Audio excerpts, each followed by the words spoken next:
And my children knew that we weren't happy in our Mm, marriage, and they were very little. And I just don't think it would have benefited them long term to see two people, their parents, be unhappy in a marriage. I think it's been much better for them to see us each thriving. Behavioral Health Integrations podcast strives to inspire the next generation of mental health and addiction specialists. Our aim is to continue to raise awareness and encourage collaboration in the mental health and addiction industry so that it will continue to thrive. There are numerous approaches to treating mental health and substance abuse issues. On this show, we take pleasure in showcasing the diversity of these approaches used to improve the lives of others. So without further ado, your host, Jacob Menig.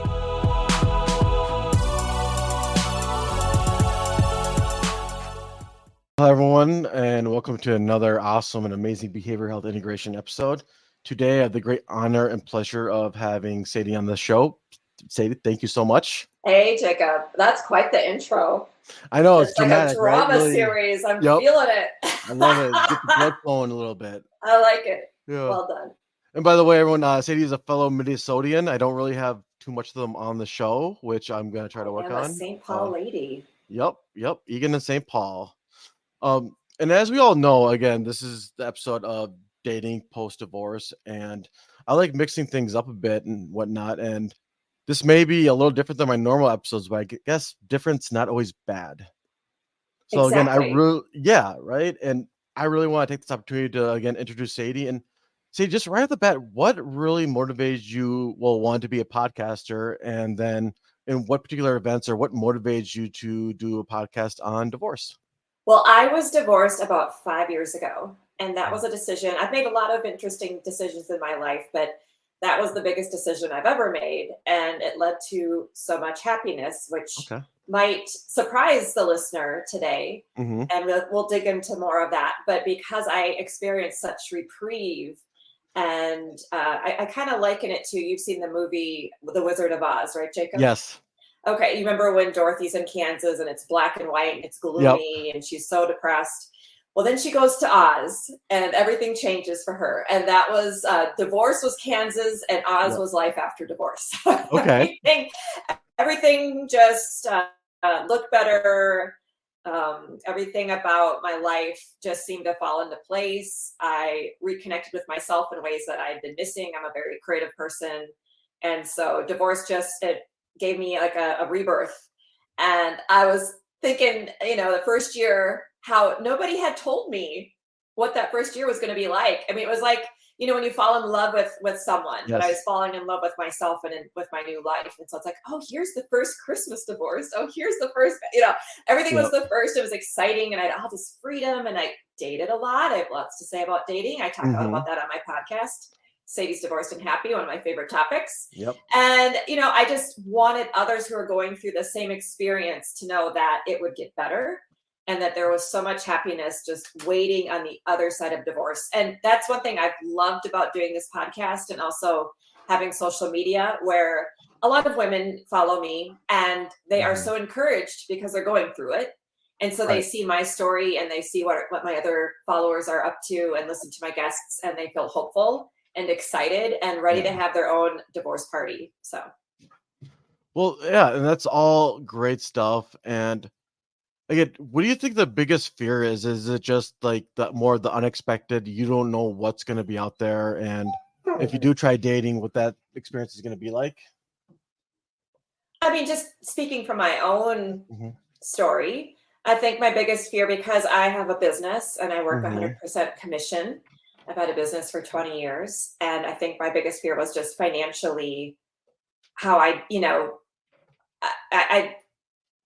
knew I could do it, but I hadn't been dependent just on my income for 15 years. Yeah. And so I think it was just trusting that I can do this and it's all going to work out, and having that leap of faith to just keep moving forward, even though I couldn't see the future. I had to believe in myself and believe it would work out, and it has. Yeah. So I'm just curious, with like a lot of the guests you have in your show, do they ever get into particular stories or themes on when it's time to again get divorced? Because again, that's a really loaded question. It's very difficult because again, How do you know when it's time? Because there's also the concept of like, we need to fight for our marriage. We have to do it for the kids. Do you have any thoughts on that? Well, I did an episode with a life coach by the name Mm, of Tanya Carter. nice. And the theme of the episode was quitters and committers. And we talked about when is it time to quit and when is it Yes. time to commit. And I think a lot of it is around mental health. How Okay. much is this relationship really destroying your Mm-hmm. health, mental health, and finances, the Yes. family system? I think sometimes people believe it's better to stay married for the children, but Yep. children, even at a young age, and again, I'm not a divorce expert, I'm not a mental health therapist. I've just been Mhm. through this personally. And my children knew that we weren't happy in our marriage, and they were very little.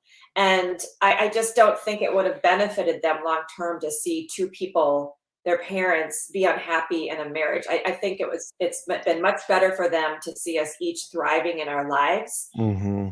amicable, and we co-parent really well.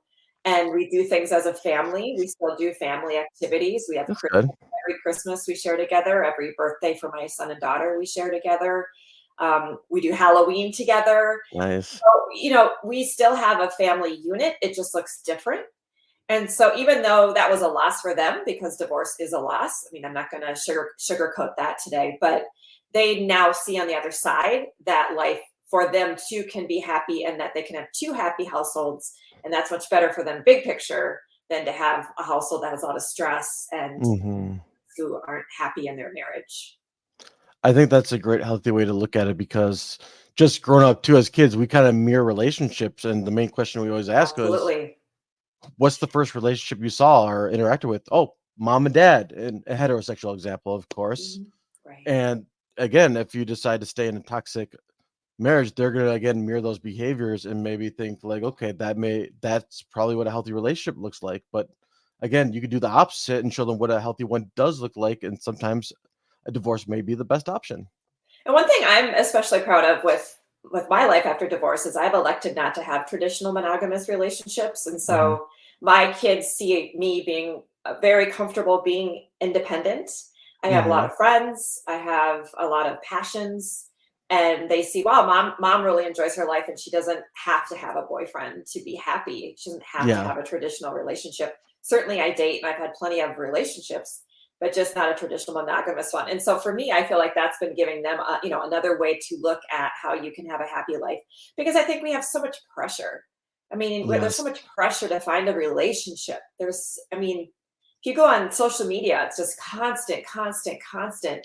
And if you're not in a relationship, it can really, again, affect your Yes. your mental health. Like, what's wrong with me? Why am I Exactly. not having this? And I just don't think it's realistic that everyone is Mhm. meant for a monogamous, traditional relationship or marriage. I think it's unfair for us to put that pressure on ourselves. There's many ways to connect with people that's meaningful, and it doesn't have to be marriage or a traditional monogamous relationship. So can you explain the difference between the two, just traditional monogamy and then the non-monogamous, just for my audience members, so they get a clear Sure. version? Absolutely. So, I mean, obviously, a traditional monogamous relationship means that you're exclusive with one individual. It'd be like Mhm. if you and I were dating, we wouldn't be Mhm. dating other people. We would Right. just be committed to each other. A non monogamous relationship is where you can have a lot of different forms. You can have something more ethically non monogamous, which is kind of like casual dating, where Okay. you're dating more than one person and you're communicating that to everyone you're dating so that nobody is misinformed and Yes. misunderstanding.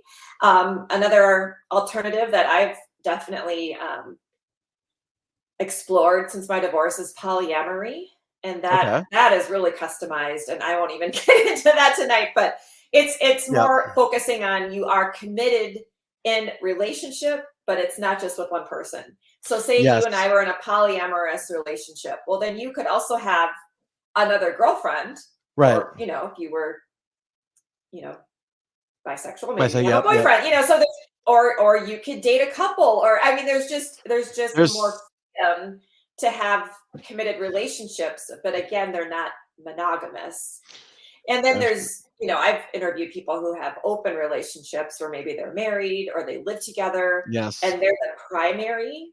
So again, it'd be like if you and I shared a household and we Yep. were a primary relationship. then I could, still be casually dating. You could maybe have a girlfriend who you saw once in a while and we'd decide what those terms were. Yep. But we were primary partners. So what I've enjoyed exploring after divorce is, again, just all the different ways to connect, because there are so many different. And when you are in mainstream pop culture, you really aren't given that information. It's just monogamy. Mhm. Finding one and finding your person, and talk about pressure. Because I don't know about you, Jacob, but I'm probably a little older than you. Okay. Mhm. So I've lived a lot of life, and I have yet to find one human being who can connect with me on all levels at all Yes. times. And I think when I got married, I had this expectation that my ex-husband was going to be that person for me. And Yep. then when I was let down by that, it was really hard to recover from that. So that wasn't the reason we got divorced, but it definitely, I felt very lonely. And there's a Yeah. theme for a lot of people who've been married and are now divorced, that in their marriage, they felt really lonely because they were expecting this other person to be so much. And one thing that Yeah. divorce has given me, but that's benefited my mental health, is really leaning on me. Not that I Mhm. don't have family and I don't have friends. I'm an extrovert. I love people. That's why I do a podcast. Yep. Um, Yep. you tonight and your audience, because I love people, but I've also really learned to enjoy my own company, like, a lot.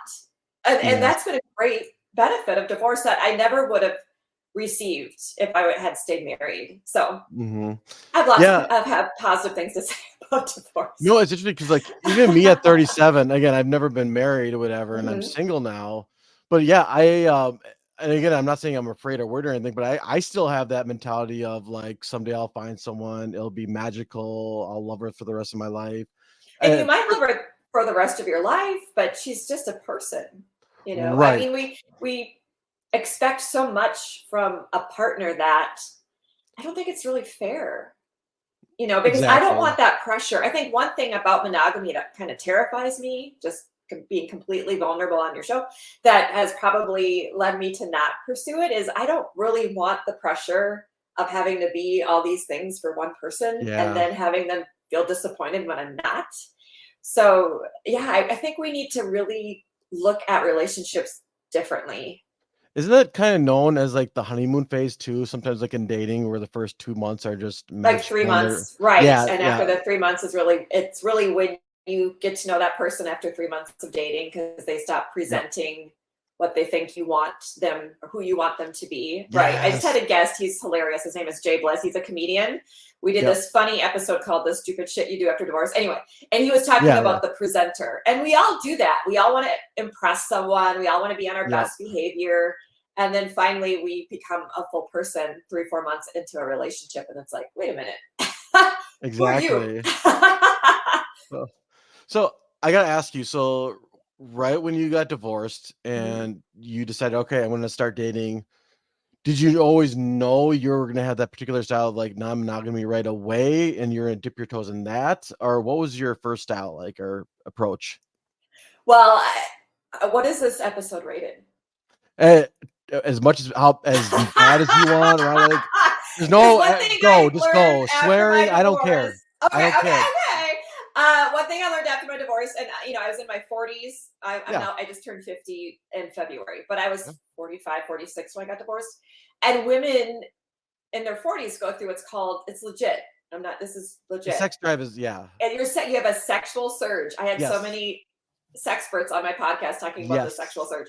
So for me, I'm like, all right, this is amazing, Yep. because I have the freedom to explore that and I don't have to feel guilty about it. I have to be Right. responsible, obviously, which I was, but I don't have to have this guilt that I'm doing this to someone I shouldn't be doing, or, Right. I just had all this freedom, which, oh boy, that's fun.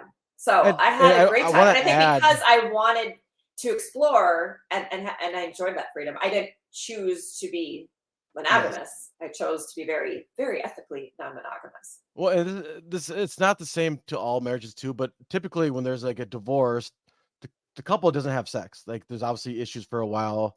Like I've heard stories where like couple like did not have sex I for don't like even 3, know how 4, I'd or 5 answer that. years. Well, I think No, they everyone's told me different. like they have not had sex with their husband in 5 years. We're getting a divorce, Yeah, and that wasn't my so I experience, get that. but everyone's different. Mhm. Yeah. Mhm. No, it's funny when you were talking about polyamory. There's this audio book that I was listening to related to that, and there's this interesting story about the wife was just not in love with the husband. Like, let me put it this way: the wife loved the husband, but did not want to sleep with him anymore. Mhm. And she was extremely judged by both sides, her family and his family. But her mentality is just like, we're not getting along. We don't have sex. Like, I want to be happy. So she told her husband, like, I love you as a husband, but I don't find you sexually attractive anymore, or I don't want to sleep with you anymore. I'm going to find a partner. And if you want to divorce me, I completely understand. I completely understand, but I don't want to sleep I with have you friends who've anymore. done that. I have Hmm? friends that's actually I'm networking with a woman that's her coaching business. Okay. She's in a polyamorous marriage, and she wants Hmm. to help couples stay married Yeah. and create safe polyamorous relationships, so that if people want to stay married but they also want other experiences and connections, they can do that in a way that is respectful towards both parties. That's her business, which I think is Absolutely. fantastic, because that's real. That's real. And again, we could also have empathy towards the husband, where initially he was very angry at the wife and Of upset with course. and Yeah, it's hurt. hurtful, and yeah, absolutely. And But she's kept if he could be open, he might experience something that he would enjoy as well. Hard to say. When right, you're right. open, you can have new experiences, which is a lot of fun. Oh, absolutely. I think at the end of the story, I think he actually accepted it. He's like, all right, because he decided to stay married, but then respect her wishes of she doesn't want to sleep with him anymore. So she was off doing her thing. He was doing his thing. And you know what that really reminds me, not to get off topic, Will Smith and Jada Pinkett Smith, that whole thing. I haven't been paying attention to that, so I'm in the dark. Well, like she cheated on Will, right? Like But did she? she did. If they weren't they, from what I read, they were Separated. separated. So did they have an understanding that they could be dating? Or maybe I mean, like I don't know their sleeping. business, so I don't really want to judge them and That's say they like were that's the cheating or whole not thing. cheating. From what I heard is like they might have had some agreement and then she broke the agreement. Who knows? Um, yeah. Yeah, that's their business to figure out. But I think that it causes or creates conversation about, why don't they just get divorced? And it's like, well, clearly they're not wanting that, or they would do Hmm. that. I mean, divorce isn't necessary if couples can work and agree to different terms within a marriage. That's great. Oh, God, But I if you think don't have a partner who's willing to do that, I mean, again, you have to look big picture. I mean, I don't want to speak for my partner, but I can't imagine we would have agreed to polyamorous right, marriage. right, right. So, Well, I'm just gonna take a swing right now. Again, I've never sure. been a part of something like this, but yeah, I think it might be just like sadness, ego. Like my partner doesn't find me attractive, and she's with other people, so they may take it as like I'm not good enough for my partner, Of course. and Yeah. it's hurtful. Yeah. I think that if you've been married a long time and you've been monogamous in your marriage, that type of news would be really hard to process. And you'd probably want to reach out to someone like yourself, a therapist or Hmm. a coach, and work with someone to work through that if you wanted to keep the marriage intact. Yeah, Absolutely. the Or sad just, thing. even if you decided to not do that, just for your own self-worth, because just because someone changes, I mean, how many times, Jacob, come on, have we dated someone and then that relationship has ended? Many, many times. Yeah. That person has changed his or her mind about us, and we to them, right? So Hmm. that's what divorce is. I mean, people are changing their mind about a Right. relationship. It's just legally they have to get out of this agreement, unlike a dating relationship where you don't have a legal agreement. But Right. it's changing what you're wanting from that type of relationship. So we've all been Hmm. there. Heartbreak is heartbreak. Well, It's hard. It's hard. the biggest thing, and we talked about this earlier, is just being honest and communicate with your partner, the person you're on a date with, the first date, even pre-dating. Like let's say you meet them online or whatever, and we always ask each other, "Oh, what are you looking for? What are you looking for? This or that." Do you ask a woman right away what you're looking for? No, not Right right out of the away. gate? Well, They may, okay, all right. they I'll do, put you in the they hot do seat for a minute. actually. Do they? So how quick into a connection are you asked what are you looking for? Is it date 2, date 3? Oh no. So I thought you meant like first like texting conversation or whatever. Well, I'm just curious because I don't get men. Men are not like saying to me, what are you looking for? I mean, it's usually me saying that to someone. I've been asked that a couple of times, and it always, when a man Majority, asks yes. me The that, I women always ask like, me. whoa, that's different. I wonder if it has a lot to do with just like the texting and the language of how you're communicating sometimes, and how with people the way they communicate may not match their profile. So let's just say, hey, I'm Steve. I'm looking for a serious relationship, but then the texting and my actions show, hey, baby, you want to go to a hotel room tonight and like hang out or whatever. Like, what is that saying? Are you asking me that? That's a rhetorical question. Exactly. That's what I mean. That's a pretty rhetorical question. That makes sense in that situation where they're like, what are you looking for? Because your profile says serious relationship, but you want to meet at a hotel. Right. And this is what I talk to my clients about too. It's just now again, you always want to be honest, but also you have to trust your gut.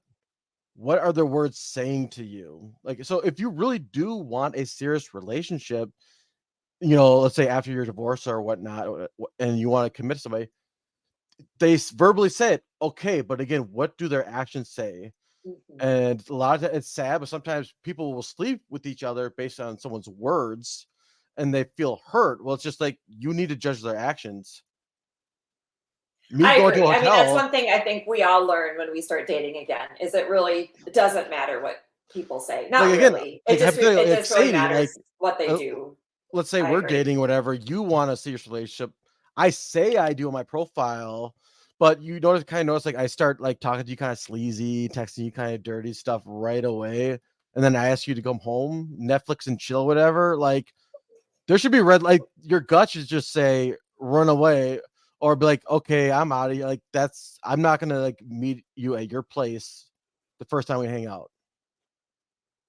Oh, right. That says I I want to have mean, sex with you, pretty much. yeah, I think that, I don't know the age of your listener, but I mean, that's just common sense. As a woman, I would never on a first date go to any man's house ever, Right. Mm-hmm. ever. Oh yeah, and just the safety, you not knowing them, and Absolutely. yeah, Exactly. Right. I absolutely. think, having good boundaries and being communicative about what you're needing. I think a lot of us don't really think about what we're needing in a relationship. Mm-hmm. I need consistency. I need words and actions to match. I need you to follow through, etc.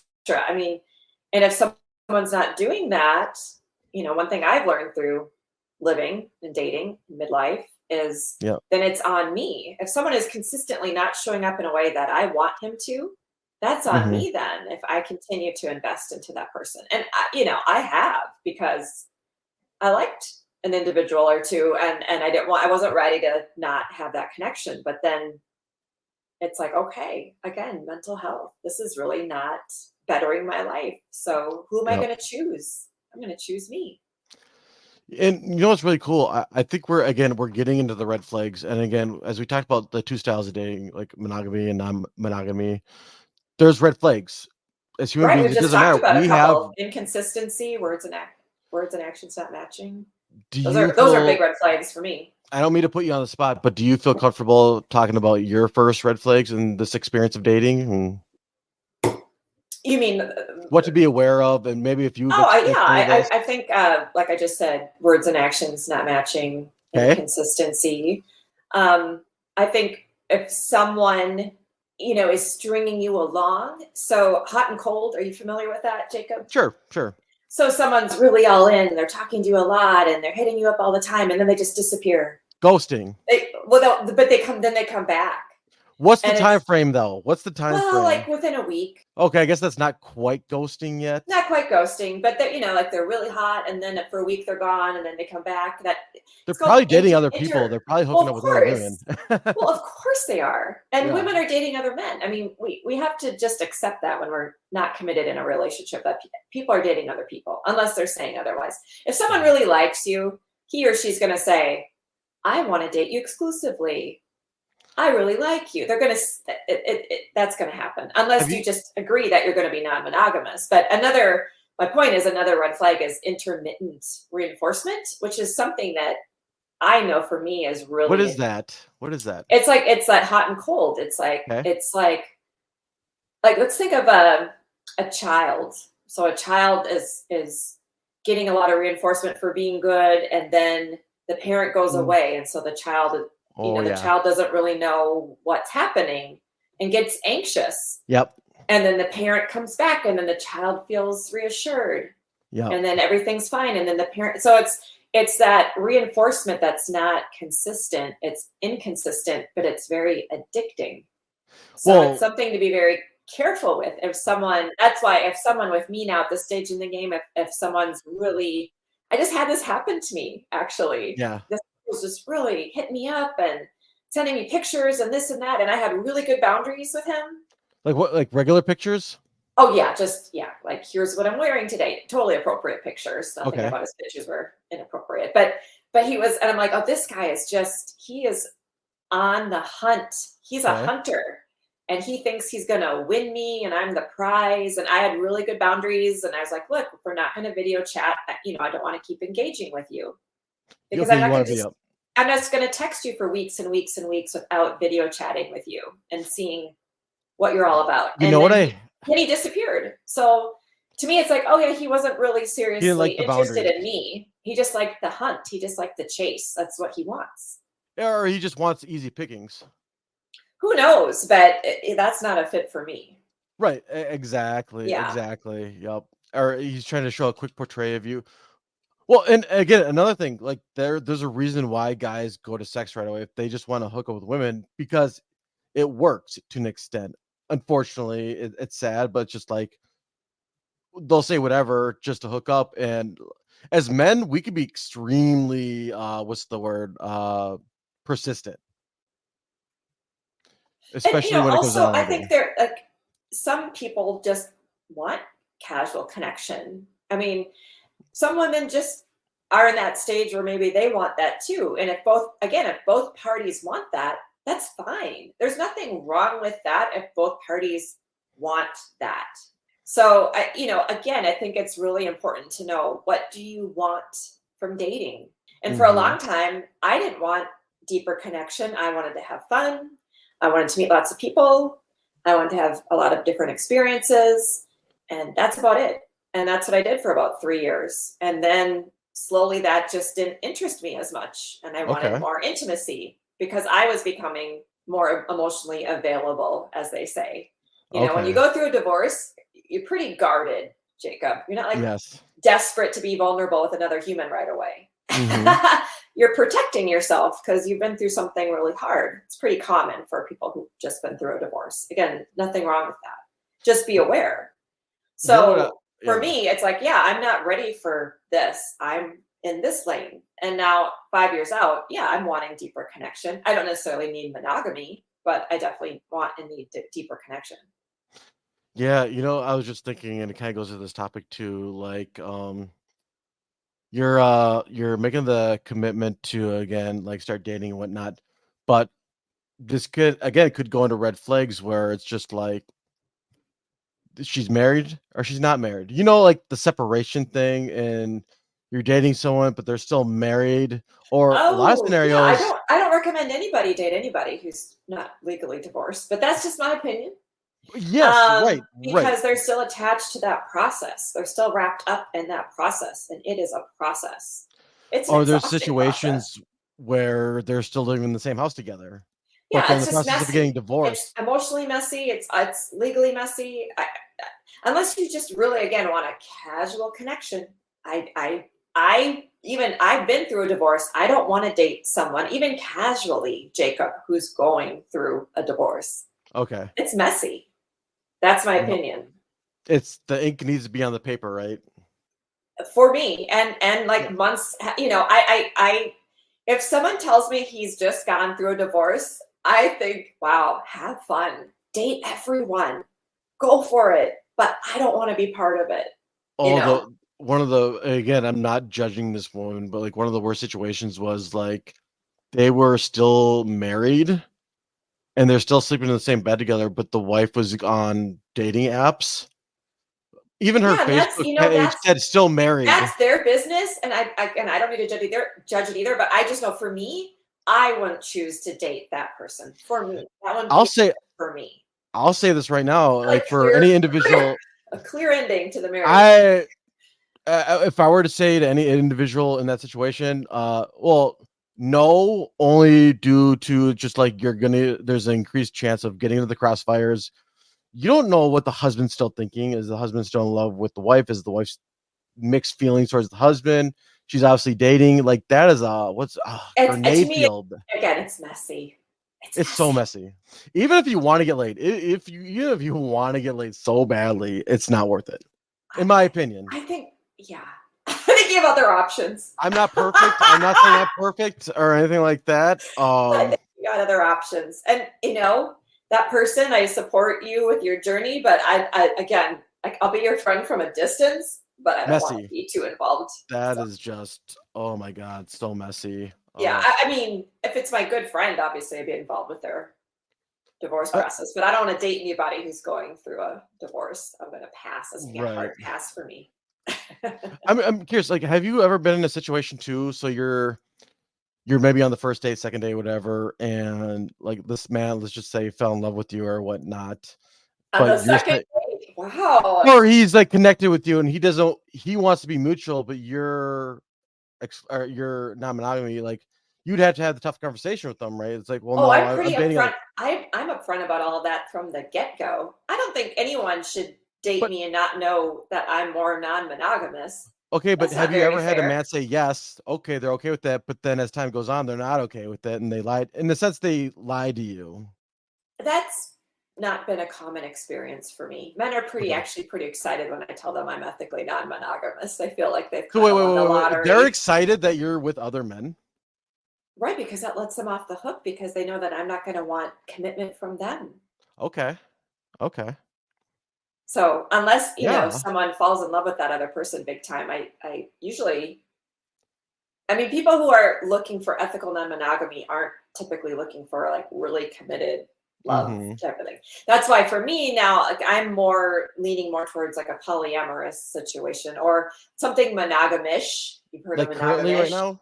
What? Like you said, currently?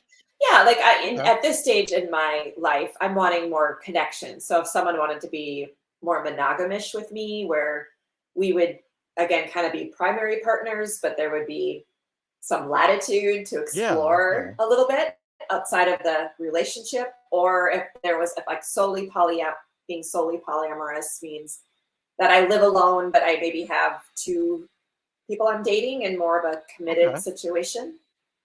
That's more of like the lane I'm wanting than just dating a bunch of people and having nothing lead to anything of meaning. I've done that. I've enjoyed it, but that's not where I am now. Yeah, another thing too that you mentioned earlier in one of your episodes is things that you need to be in consideration of. Let's say if you are going to date 5 people, what are some conversations you're going to have with that person that you're dating, and again being open and honest? I think it's talking about, this is where I'm at. This is the type of relationships and connections I'm looking for. Also, if we're going to be sexually intimate, we need to have a really adult conversation about our sexual health. I've had lots of conversations about that throughout the last 5 years. And I always find, though, Jacob, it's interesting. I always find that men are much more concerned about me getting pregnant, which at this stage in life, not going to happen. Men are a lot more concerned about me getting pregnant than having STIs, which I find fascinating. Where I'm, at this stage in life, much, much, much more concerned about my physical health than I have my own. It would take a lot for me to get pregnant at this stage in life. So I always find that interesting that I, as a woman, am much more advocating what's our health here around. If we're going to be intimate, when was the last time you got tested? This is the last time I got tested. I'm very direct about that. So you're not concerned about like the numbers, right? Like, let's say if he tells you he's like with 10 people right now. I'd be shocked if someone was ever that direct. But 10 people, I'd probably want to know, how often do you get tested? What type of protection are you using? Okay.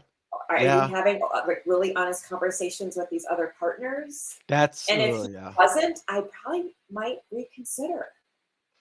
God, what intimate, because that doesn't feel real safe to me. God, there's this old school poster about STDs like probably 10 years ago or whatever. I looked at it, and again, I'm not saying it's wrong, but it's like every person you have sex with, and I think they mean like unprotected, you're pretty much having sex with everyone they had sex with. Right. Mm-hmm. Yeah. So listener, you got to have those candid conversations. I've been on dates with men where they have their most recent test results on their phone. Yeah. And they're showing it to me, which I think it's great. That to me shows this person is responsible. This person gets tested often. And of course, we're going to use protection. Check the date of those results, though. Well, too, clearly, obviously. Well, right. Check the date.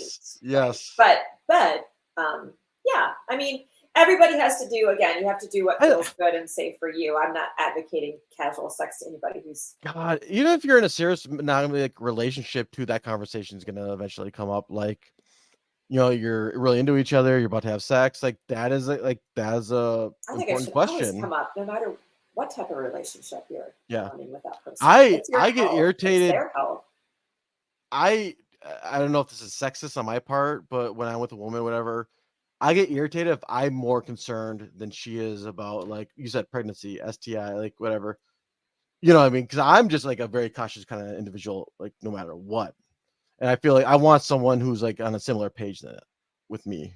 Well, maybe, Jacob, you need to have that as a non-negotiable in your dating. Right there. Yeah. Yep. Oh, yep. Yeah, no, this is all great stuff. And no, again, I love this variety. And one of the biggest issues too, you know, I always ask this question: social media does more harm than good. And it could be just so evil, especially when it comes to, like we talked about earlier, like the thought of divorce and these different types of relationships. Like, you know, they just look down upon it. And I just feel like it's really destructive. And I don't know if you have any additional thoughts to that. You know, it depends on what company you keep. So I keep the company of divorce being an opportunity to make your life happier. Divorce being an opportunity for much more, you know, a lot of possibilities, opportunities. I've met people I never would have met had I not gone through a divorce. I've had friendships it's other divorced women and men that mean so much to me. So I tend to keep the company I tend to keep as a real more positive, hopeful, kind point of view around divorce. I don't have a lot of time for people who are judging something they've never experienced. Right. But their opinion really doesn't mean much to me.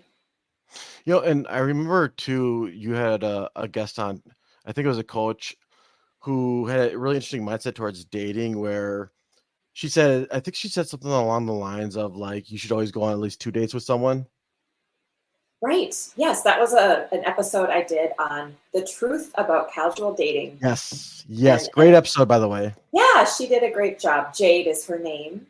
And she shared that because she had a terrible first date with her husband. Yes. And I know other dating coaches that have been on my podcast would say the same thing. One of my, I drop an episode tomorrow called What the Fuck is a Relationship? Yes. And that dating coach, Jennifer Hurwitz, had the same experience with her long-term boyfriend. Their first date was shambles. And then he called her and said, I'm so sorry, I screwed up. Can we please have a second date? And then 5 years later, they're together. Yeah. I had a lady on my show too. She's like, she's a psychologist, but she's big on like anxiety and dating and whatnot. And she said, I think she said 3 dates. I think she said it's really important to maybe date the person at different times of the day so you get a different idea of who they are, like maybe in the afternoon and night. Right. That's brilliant advice. Can I say one thing to you ladies? I've never been that lucky. And I don't know if it's just no, I have. Like, if it was a bad day, there's no chance in hell I'm getting a second date. It's just like, I don't feel that chemistry, or I don't feel that connection. Like, as people, we wanted it now, right now, no waiting. Well, no chemistry. You know, the women that I'm talking to on my podcast are typically 40s or 50s. And I think when you have a little age on you, you hopefully have more wisdom. And I think you realize that we all deserve a second chance, especially when you've been divorced. You're very pro second chance. We all deserve a second chance. So maybe you should date older women. Yeah, maybe I should. Maybe you I'm should. sure. I will say that again, like from what I've noticed, like less drama compared to like let's say when I date like women in their mid-20s, and I don't know what that is about. I'd say maturity. Yeah, maturity. Yeah, yeah. I mean, I could always self-improve too. It's not just them. I could always work on myself. Well, Um, we can all work on ourselves. So. uh, she would agree with the second date theory. I was never going to talk to my husband. Oh, after. Well, congratulations. See, that decision was probably one of the best decisions you've ever made. Good for you. Yep. Good for Reinforces what you. we're saying. It's good to Absolutely. give people a second chance. I know I like to get a second chance. Yep. So as we wind down, there's been this question on my mind lately, and Okay. it's not so much divorce, but it's definitely relationships. Okay. But it makes sense. Like, have you ever heard of the theory that it's like really important to be really good friends with someone? And again, people, we're going to use the heterosexual example of a man and woman meeting. That it's good just to be friends first in a relationship, and that actually like strengthens the base. Have you practiced that? I Have just you I don't. been really I'm good not friends saying with I'm someone not. you were dating? I find I'm that not. tricky. I like it in I've theory, but never I been find really it good friends with a hard in woman that I've dated. practice. I I think mean, I I think just it's good to think of that person as not just a lover, but as a friend. And how do you I interact with your friends? But I find that most men aren't looking to date me to be my friend initially. I think right. friendship is part of the whole journey, but I like that in I theory. I don't know in practice how it really works. I think it, and again, I could be wrong too, but like, and nobody's right, but it's just I find it difficult because I feel like the intentions both gotta be the same. It's just like, okay, we're friends, but there's still gotta be, I think, some sexual romantic chemistry mutually between both of them. And for the most part, it always seems to be like, oh, like the guy has a super crush on the woman, so he's hanging around her to be her friend and everything in hopes that Oh, I see. the friend zone, right? It's called being friend zoned. Yeah, that doesn't really happen so much in midlife. We're all way too busy with our careers and our families to be hanging out trying to be So somebody's what, you're not friend. even friends then, right? You're not even Well, I friends, think really. what the word I would use at this stage of my life, Jacob, is compatibility. Hmm. Does this person have common interests? Can we go to the theater? Can we go to a movie? Can we discuss a book we've read? Can we, talk about things outside of romantic topics or sexual topics? To Yeah, me, that's compatibility. So compatibility strengthens a friendship or grows a friendship if you can actively, yeah, like, say you and your partner love playing chess and you play chess all the time or whatever. That's going to give you different opportunity to connect in a way than if it's just romantic. right, right. Romantic connection only goes so far, and then you need a Exactly, lot more true. foundation and substance. So yeah. Absolutely. Well, again, say I had a blast having you on the show. It was so much Thanks, fun. I Jacob. like mixing things up a bit on my show, and we certainly I did it in a good way. lots too. That's great. Loved it, loved it. Now, if any of my audience members want to get a hold of you, communicate with you in any way regarding their relationships, marriage, whatever it may be, is there a particular website, email, a way they can send you a message? Sure. Well, first of all, I would love for your listener to listen to my podcast Ab- because, Absolutely. as you've shared, it's not just for divorced people. There's lots of different topics. You can listen to the episodes at divorcedandhappy.net, or Mhm. the podcast is called Sadie's Divorced and Happy. You can find it on pretty much any podcast platform. Yeah. And I drop new content every Wednesday. You can Nice. also follow me on social media. I have over 40,000 followers on Wow. Instagram at Sadie's Divorced and Happy. I do a lot of Instagram lives with my guests. I'll be doing one this coming Monday, Nice. the 30th, with Jennifer Hurwitz, who is a Nice. dating relationship expert. She's going to be on my show tomorrow, talking again about what the Okay. fuck is a relationship. Anyway, so she'll be there with me, and we're going to allow kind of like what you're doing tonight, allow Yep. the listener to ask her questions. So that's a great way to interact. I am not a coach or I'm a supporter. I'm a friend. I'm a podcaster. So if someone has a question, I can certainly give thoughts and feedback, but I'm not giving professional advice. I'm not a therapist, an attorney, or a coach, but happy to support. That's awesome. And to my audience members, again, I'm going to put all those links on my show notes. So she'll be one click away. Perfect. And that's awesome. Thanks, Jacob. I again want to thank Sadie for being an awesome and amazing special guest on my show. I truly had a blast with her. I just want to thank all of my listeners for your support, and just to inform everyone that the information expressed in this episode was not meant to be taken as therapeutic advice. If you do find yourself struggling with any type of mental health or addiction issues, please seek the care of a medical doctor or a licensed mental health therapist. And if anyone has any further questions for me, you can reach me at my email address, behaviorhealthintegration121@gmail.com. You can also find me on LinkedIn at Jacob Minig, where you will find more educational posts on psychotherapy, trauma, and addiction. And finally, you can follow me on my website, which is behaviorhealthintegration.org. I also want to inform everyone that there is a great new device out there called CalmiGo. It's a breathing device meant to control and manage your breathing rates and the depth of your breathing as you inhale and exhale to, again, help relieve any type of anxiety and stress-like symptoms. And if you do put the BHI podcast into the promo code, you get $30 off this amazing device. It is a once-in-a-lifetime deal, and you will not be disappointed. All right, everyone, until next time, have a good day. Bye.